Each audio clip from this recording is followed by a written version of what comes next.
সাইফুল ইসলামের জীবনের বিনিময়ে এদেশের আকাশে খেলাফতের সূর্য উদিত হবে। জঙ্গি সন্ত্রাসী সংগঠন ইসলামকে বাংলাদেশে নিষিদ্ধ করতে হবে।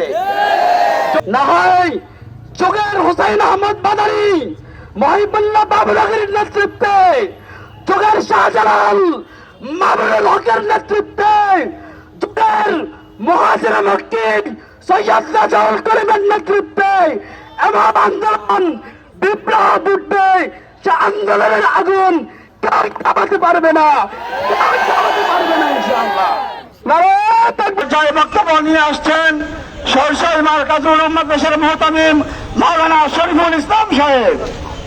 সম্মানিত তাওহীদি জনতা, আপনারা সকলেই জানেন আমাদের ভাই আবু সাঈদ বন্দুকের নলের সামনে দাঁড়িয়ে যখন নিজের জীবন বিসর্জন দিয়ে শাহাদাত বরণ করে নিয়েছিল, 16 বছরের স্বৈর শাসক শেখ হাসিনা এদের থেকে পালাতে বাধ্য হয়েছিল। এদের জীবনের বিনিময়ে বাংলাদেশের মানচিত্রে স্বাধীনতার সূর্য উদিত করেছে। আজকে আমাদের ভাই সাইফুল ইসলাম আরিফ রক্ত দিয়েছে, তার রক্ত থেকে আমি বিজয়ের গান পাই।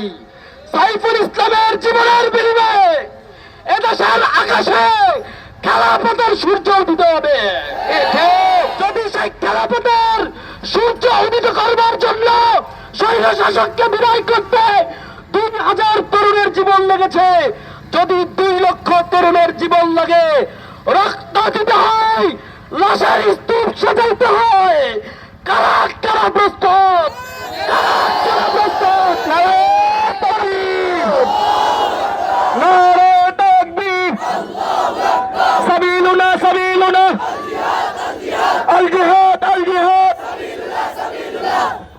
আমি স্পষ্ট ভাষায় বলতে চাই, বর্তমান ইন্টারিম গভর্নমেন্টকে অতি সত্বর জঙ্গি সন্ত্রাসী সংগঠন ইসলামকে বাংলাদেশে নিষিদ্ধ করতে হবে।